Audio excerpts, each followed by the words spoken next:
Bonjour mes bien-aimés dans le Seigneur. Encore une fois aujourd'hui c'est le frère Barwani qui est là.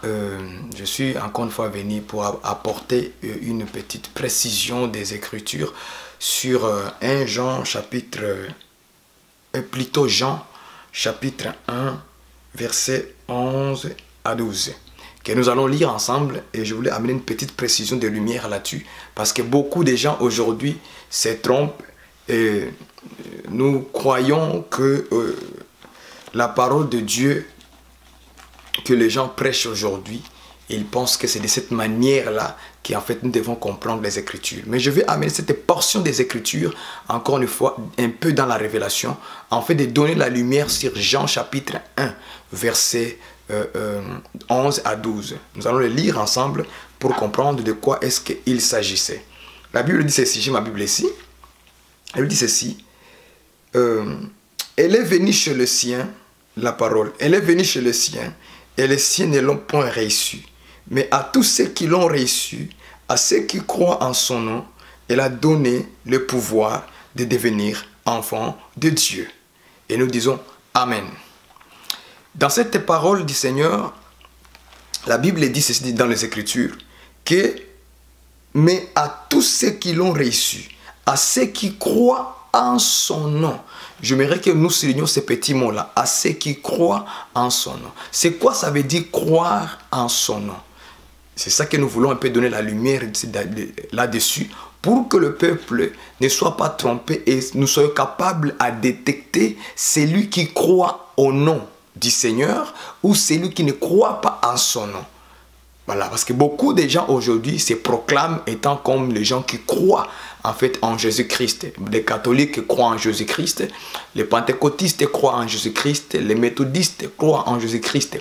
Les églises de réveil aussi, tout le monde croit en Jésus-Christ. Beaucoup de gens croient en Jésus-Christ. Tout le monde pense croire en Jésus-Christ. Même les païens aussi disent des fois que nous sommes nés dans des familles chrétiennes. Donc en réalité, eux aussi disent qu'ils croient en Jésus-Christ. Mais c'est quoi croire en son nom? Croire en son nom, ça veut dire quoi? Est-ce que croire en son nom, cela veut dire croire dans le nom que nous connaissons, Jésus-Christ, hein? En français comme ça? Nous disons que non. Si nous marchons vraiment dans cette manière-là, que croire en Jésus-Christ, c'est croire en Jésus, le nom Jésus-Christ, tel que nous le prononçons dans notre bouche, ou tel que tout le monde connaît, c'est là que le nom de Jésus-Christ comme ça, et c'est ça en fait croire en Jésus. Je vous dis bien dans le Seigneur, nous allons tous nous tromper. Et cela veut dire que nous n'avons pas encore reçu la lumière sur les choses de Dieu. Croire en son nom ne veut pas dire croire dans les noms Jésus-Christ en tant que tel comme on le dit, Jésus-Christ comme ça. Non, non, non. Pourquoi? Parce que nous avons examiné. Mais les catholiques aussi prononcent le nom de Jésus. Les baptistes aussi prononcent le nom de Jésus. Toutes les églises sur la terre, les églises des hommes, tout le monde proclame le nom de Jésus-Christ. Jésus-Christ, tout le monde le dit. Et tout le monde dit qu'il croit en son nom. Mais ce qui est quand même important, c'est qu'il faut savoir que lorsque le Seigneur a parlé dans Matthieu chapitre 7, il dit ceci. Vous m'appelez Seigneur, Seigneur, mais vous ne faites pas ce que je vous dis. C'est par là que j'ai compris que donc, tout le monde peut appeler Jésus, Jésus, Jésus, mais tout le monde ne croit pas en son nom. Parce que croire en son nom ne veut pas dire croire dans le nom Jésus-Christ en tant que tel comme nous le disons nous tous. Non. C'est quoi les noms en qui nous devons croire? C'est ça que nous allons chercher. C'est les petits noms-là que nous allons chercher. Donc nous allons aller dans Apocalypse chapitre 19 verset 13. On va partir par là. Apocalypse 19 verset 13. Nous allons un peu décortiquer cette parole pour que le peuple comprenne que c'est quoi croire en son nom. Les noms là, c'est quel nom que la Bible parlait. Donc Apocalypse chapitre 19 verset 13 dit ceci. Et il était revêtu des manteaux teints de sang, trempés dans le sang. Son nom est la parole de Dieu. Son nom est la parole de Dieu. Apocalypse 19 verset 13 parlait de Jésus-Christ qui avait un manteau qui était trempé dans le sang. Par là, nous voyons l'œuvre de la croix en réalité. Que Jésus était mort à la croix et c'est là où le sang était coulé. Donc, la Bible nous dit que son nom est la parole de Dieu. Ah, donc ce qui veut dire que lorsque Jean chapitre 1 verset 12 dit « À ceux qui croient en son nom », cela veut dire « à ceux qui croient à la parole de Dieu ». Voilà.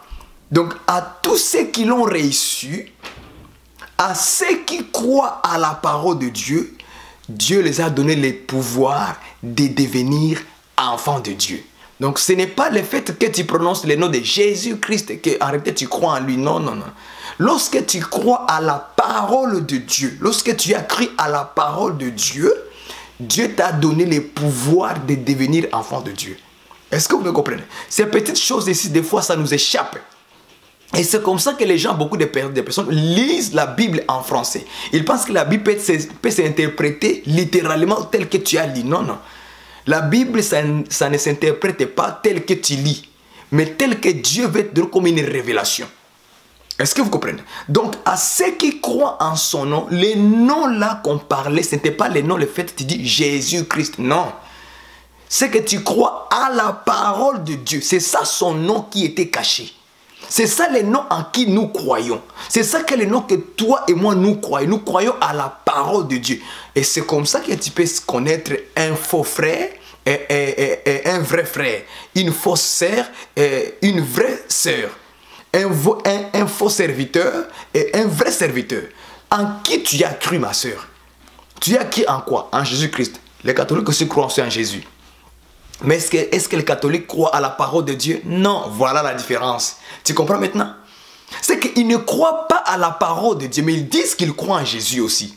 Ils prononcent le nom de Jésus partout, le nom de Christ partout. Est-ce que vous comprenez? Ce n'est pas parce qu'une église, on a écrit église de Jésus-Christ qu'en réalité c'est une église de Jésus-Christ. Non! Pas parce qu'on a écrit Christ est roi et que tu crois que non, ça c'est l'église de Jésus. Non! Le problème, c'est qu'est-ce que tu crois à la parole de Dieu. Lorsque tu croiras à la parole de Dieu, c'est là où tu vas remarquer que non, l'église catholique, ce n'est pas une bonne église. Pourquoi? Parce que là-bas, on prie avec le chapelet. La Bible n'a jamais dit prier avec le chapelet. On adore les statues. La Bible nous interdit d'adorer les statues. On prie Marie, mais la Bible ne nous dit pas de prier Marie. On n'a jamais vu nulle part dans les Écritures, bien dans le Seigneur, où on a prié Marie. La mère de Jésus physiquement, on ne l'a jamais prié. Aucun disciple de Jésus ne s'est prosterné devant Marie pour l'adorer. Mais aujourd'hui, l'église catholique vous dit d'adorer. Ça veut dire que vous ne croyez pas en Jésus. Et vous dites que vous croyez en Jésus. Non, vous ne croyez pas en Jésus. Vous croyez à autre chose. Vous fabriquez votre propre interprétation sur les Écritures. Nous croyons à la parole, à tous ceux qui croient à la parole de Dieu. Voilà les noms qu'il fallait chercher. C'est ce nom-là qui est caché sur beaucoup de gens. Beaucoup de gens, même les églises de réveil, entre guillemets, moi j'ai appelé ça les églises des morts. Ok? Même les églises de réveil, là. Ils disent que non, on croit en Jésus, on croit en Jésus. En réalité, ils ne croient pas en Jésus. Parce que s'ils croyaient en Jésus, ils vont obéir à la parole de Dieu. C'est ça la différence entre celui qui sert Dieu et qui ne le sert pas. Un enfant de Dieu et celui qui n'est pas enfant de Dieu, qui fait semblant d'utiliser le nom de Jésus-Christ comme une couverture, mais en réalité, il n'est pas enfant de Dieu. Parce que pourquoi? La parole de Dieu ne croit pas ça. Lorsqu'on dit aux femmes de couvrir la tête pendant la prière, ils ne croient pas ça. Des sœurs là, beaucoup de sœurs ne croient pas ça. Donc ça veut dire quoi? Ils rejettent l'enseignement de la doctrine de Christ, ils rejettent la parole de Dieu. Et c'est comme ça que beaucoup de soi-disant de frères et de sœurs croient en fait, ils pensent qu'ils sont en Jésus. Mais vous appelez Jésus, mais vous ne croyez pas à la parole de Jésus. Parce que lui-même, il est la parole de Dieu. Parce que la Bible dit, au commencement était la parole, et la parole était avec Dieu, la parole était Dieu. Donc lorsque tu crois à la parole de Dieu, tu crois Dieu, tu crois Jésus-Christ. Alléluia. C'est ça croire en fait en son nom. Croire en son nom ne veut pas dire croire en Jésus-Christ littéralement comme ça. Non, non, non, non.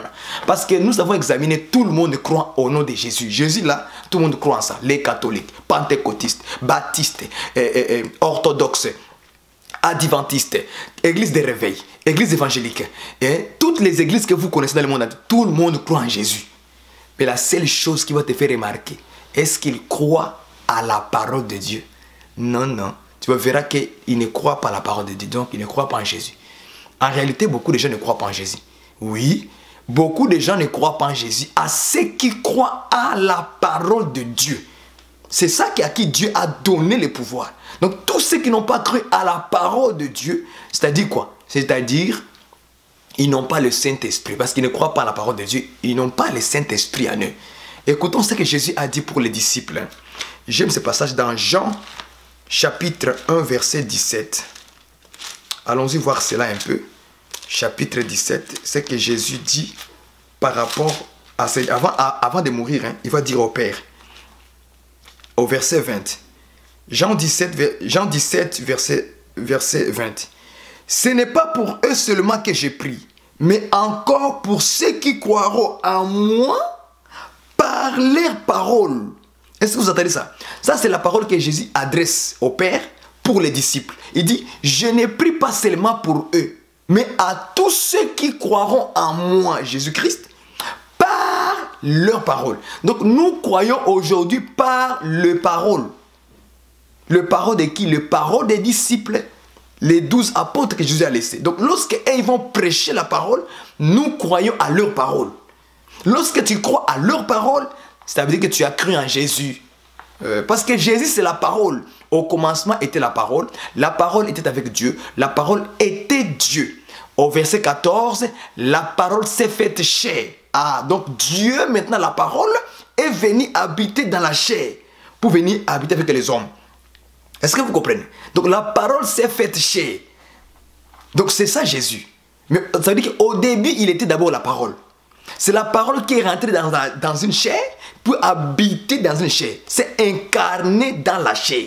C'est ça qu'on a appelé Jésus-Christ. Donc, lorsque tu crois à la parole de Dieu, tu crois en Jésus. Et Jésus a dit que ce n'est pas pour eux seulement que je prie, mais à tous ceux qui croiront en moi. Par quoi? Par leur parole. C'est ça que nous avons vu en réalité. Pierre s'élevant et il prêchait la parole de Dieu et 3000 personnes se converties. Pourquoi? Parce que les 3000 personnes ont cru à la parole de Pierre, c'est-à-dire qu'ils ont cru en Jésus. Ce n'est pas en Pierre qu'ils ont cru, non. Ils ont cru la parole que Pierre a prêchée là. C'est ça la parole de Jésus. Ceux qui croiront en moi par leur parole. Donc, nous nous posons la question, pourquoi aujourd'hui des pasteurs, pour appeler les gens, ils ont fait ça comme appeler les gens au salut. Qui veut croire en Jésus? Vous levez la main. Levez la main, celui qui veut croire en Jésus. Tu vois les gens lever la main. Et puis il dit, avancez ici, on va prier pour vous. Non, non, non. On n'a pas vu ça dans les Écritures. Pour les choses du salut, frère, ce n'est pas à moi de faire un appel. Non, non. C'est la parole qui appelle. Voilà pourquoi Jésus a dit que personne ne peut venir à moi si le Père ne l'attire. Donc, or, le Père qui attire, c'est la parole. Oui, c'est la parole qui va attirer la personne de venir à Jésus. De croire. Il ne peut pas croire si la parole ne l'attire pas. C'est la parole qui doit aller les chercher. Voilà pourquoi la Bible dit que le Saint-Esprit les convaincra du péché. Donc le Saint-Esprit, il va t'attirer là où tu es là. Il va te parler dans ton cœur. Là, tu as entendu. Ça va te toucher dans ton cœur. Mais je ne suis pas là-bas. Je ferme la parenthèse. Donc, croire en Jésus, c'est-à-dire croire à la parole. C'est ça qui fait la différence entre celui qui dit qu'il croit vraiment à Jésus ou celui qui ne croit pas en Jésus. C'est de croire à la parole. À tous ceux qui croient en son nom, peut simplement dire à tous ceux qui croient à la parole de Dieu. Parce que son nom, comme Apocalypse 19, 13 le dit, son nom est la parole de Dieu. Donc lorsque tu crois à la parole de Dieu, donc tu crois en Jésus, donc tu crois en quoi? En Dieu lui-même. Parce que Dieu c'est la parole. C'est lui qui est la parole. Et lorsque nous lisons le verset 4 de Jean 1, verset 4, on dit que en elle était la vie. J'aime les mystères de Dieu. On dit que la vie était cachée dans la parole. Donc lorsque tu crois à la parole, c'est ça en fait, tu as la vie. Parce que dans la parole, c'est là où se trouve la vie, frère. Lorsqu'on dit que celui qui a le Fils a la vie, c'est-à-dire celui qui a la parole a la vie. Parce que la vie se cache dans la parole, frère. La vie se cache dans la parole. Et lorsque tu as la parole, tu as la vie. Écoutez bien aimé. Je vais un peu toucher un mystère très, très merveilleux. Vous comprendrez que la vie se cache dans la parole. Maintenant, qu'est-ce que c'est la vie? Ah, j'aime ça. Lévitique 17. Allons-y voir la vie. Vous allez comprendre que la vie, ce n'est pas comme vous le pensez. souvent les prédicateurs ne vous prêchent pas les choses. Il faut que les prédicateurs vous ouvrent les yeux sur les choses de Dieu, sur les choses spirituelles. Écoutez, Lévitique 17, verset 13. On va aller d'abord au verset 11 et puis le verset 14. On va lire le verset 11. On dit ceci. Car la vie de la chair est dans les sangs. Je vous l'ai donné sur l'autel afin qu'il serve d'expiation pour vos âmes.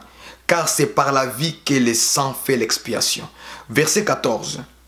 Car la vie de toute chair, c'est son sang qui est en elle. J'aime ça. Donc, la vie de toute chair, c'est quoi? C'est son sang. Donc, la vie, c'est le sang. La vie égale sang. Donc, lorsqu'on dit que la vie, en elle était la vie, c'est-à-dire que la vie était dans la parole, cela veut dire que le sang était dans la parole. Donc, c'est la parole qui contient le sang à l'intérieur, frère. Donc, lorsque tu crois à la parole de Dieu, tu as le sang. J'aime ça. Tu as le sang. Parce que la vie, c'est le sang. Je ne sais pas si vous me comprenez là. Ça, c'est une grande révélation. Donc, la vie, c'est le sang. Selon Lévitique, chapitre 17, verset 14. La vie de toute chair, c'est son sang qui est en elle. Tu vois? Ça veut dire quoi? Or, le sang est dans la chair. Le sang est dans le corps.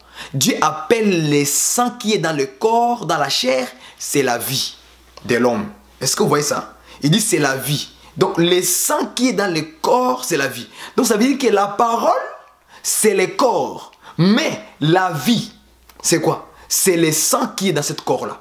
Je ne sais pas si vous me comprenez. Je répète pour une bonne compréhension. Dieu appelle la vie égale sang. Selon Lévitique 17, verset 14. Est-ce que vous comprenez? Donc la vie égale sang. Or la vie est dans la parole. C'est-à-dire quoi? La parole devient quoi? La parole devient le corps qui contient le sang. Donc celui qui a cette parole a la vie, a le sang. C'est pourquoi nous, on n'invoque pas le sang bien dans le Seigneur. On n'invoque pas le sang sur les démons. On n'invoque pas le sang sur les sorciers. On n'invoque pas le sang sur le magicien, ainsi de suite. Non. Parce que j'ai déjà le sang avec moi. La vie, c'est le sang. Et lorsque tu as la parole de vie, la parole de Dieu, tu as le sang, tu as la vie. Est-ce que vous comprenez? C'est pourquoi je n'invoque pas le sang, parce que j'ai déjà le sang répandu sur moi. Je ne sais pas si vous me comprenez. Donc, lorsque tu crois en sa parole, à la parole de Dieu, arrêtez, tu as la vie, tu as le sang avec toi. C'est le sang là qui parle mieux que le sang d'Abel. J'aime ça. Le sang de Jésus, c'est la vie qui a été coulée pour la nouvelle alliance. Voilà pourquoi une petite contribution que je voulais amener une précision, que lorsque la Bible dit dans Jean chapitre 1 verset 12, à tous ceux qui l'ont reçu, à ceux qui croient en son nom, il les a donné le pouvoir de devenir enfants de Dieu. Croire en son nom ne veut pas dire croire en Jésus-Christ en tant que tel qu'on le dit tous les jours. Tout le monde peut le dire. Mais cela ne veut pas dire que tout le monde croit. Non, cela veut simplement dire que à tous ceux qui croient à la parole de Dieu, Dieu les a donné le pouvoir de devenir enfants de Dieu. Donc croire en son nom veut dire croire à la parole de Dieu, croire en sa parole. C'est là maintenant où le Seigneur va venir envoyer son esprit pour habiter en toi. Et lorsque tu crois à la parole de Dieu, en réalité, tu as le sang. Parce que le sang est la vie. Voilà. Que Dieu vous bénisse. S'il y aura des questions sur ces sujets, nous sommes là pour, encore une fois, vous enseigner dans peu des choses, dans peu des minutes, pour vous donner encore une fois la lumière des Écritures. Parce que ces choses n'est que données pour vous qui ont besoin de manger chaque jour une bonne nourriture. Que Dieu vous bénisse et que vous augmente encore une fois la connaissance sur les Écritures, en fait de ne pas être trompé par des faux frères, des fausses sœurs, des faux serviteurs de Dieu qui prennent la parole de Dieu n'importe comment. Ils interprètent selon le dictionnaire Larousse. Mais nous restons dans les définitions bibliques, en fait de donner une lumière. Exactement. Ma soeur, tu as le sang de Jésus, j'ai le sang de Jésus. Nous avons le sang de Jésus parce que nous avons quoi? Manger le pain. C'est dans le pain où Jésus, quand il a brisé le pain, il a rompu le pain, c'est après maintenant qu'il a donné le vin. Or, le vin symbolise le sang de Jésus et le pain symbolise le corps de Jésus. Donc, nous avons la parole et la vie. Que Dieu vous bénisse. Amen.